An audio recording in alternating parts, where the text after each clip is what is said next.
ini adalah Neudra board. BBM Neudra board.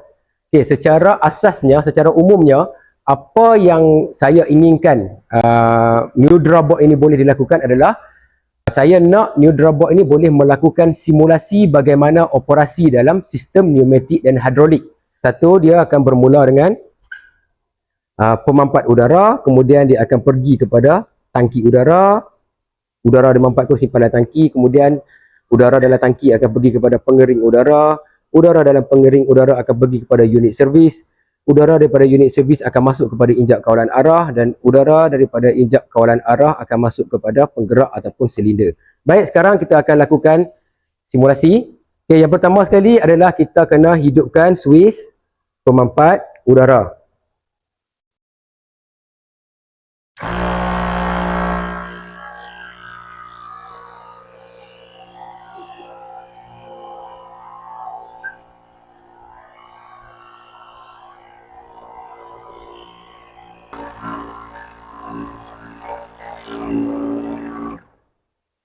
Okey, selesai pemampat udara, fungsi dia adalah untuk memampatkan udara. Dia kompres udara tu, dan udara yang dimampatkan tadi akan disimpan di dalam tangki udara ni.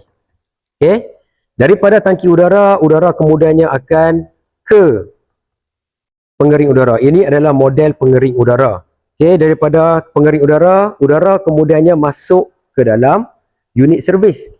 Unit servis ni ada 3. Yang pertama iaitu satu adalah penapis udara, yang bertujuan untuk menapis udara daripada sebarang berdasing ataupun kotoran. Okey, udara juga akan dilincirkan untuk mengurangkan geseran oleh pelincir. Udara kemudiannya pergi kepada pengawal tekanan. Kenapa kena guna pengawal tekanan? Sebab kita nak pastikan tekanan udara yang keluar masuk ke dalam sistem ni adalah udara yang bertekanan rendah. Okey, daripada pemampat udara ni, dia akan memampatkan udara kepada satu tekanan yang tinggi. Kita nak dia keluar kepada satu tekanan yang rendah saja.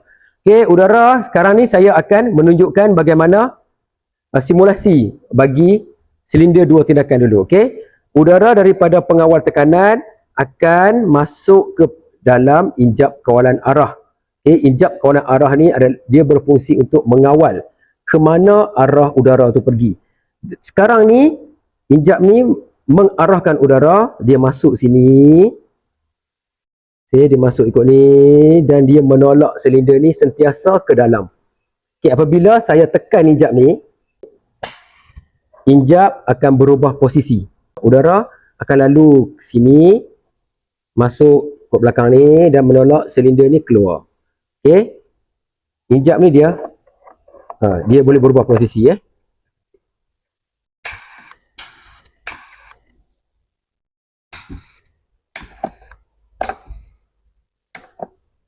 Okay, macam itulah dia punya perjalanan dia. Okey, sekarang ni saya nak menunjukkan bagaimana simulasi jenis silinder satu tindakan pula. Dia akan menggunakan injap yang berbeza lah, iaitu injap kawalan arah 3-2. Okey, sama udara daripada pemampat pergi ke tangki, tangki pergi ke pengering, pengering pergi ke unit servis, dan daripada unit servis ni, okey, last kali dia keluar ikut pengawal tekanan ni, dia akan lalu masuk ke injap kawalan arah 3-2. Okey, injap kawalan arah 3-2 ni pun sama, dia nak mengawal arah angin. Okey, sekarang ni dalam kes sekarang ni, angin daripada sini dia masuk, dia diblok oleh injap. So angin tak boleh ke mana-mana, dia terhenti kat sini. Apabila saya tekan saja injap ni, injap akan berubah posisi. Angin yang tadi kena blok, dia lalu masuk sini dan menolak silinder ni keluar. Okey, apabila saya tarik balik injap ni, injap akan kembali ke posisi asal. Spring ni dia akan tolak silinder ke dalam. Okey,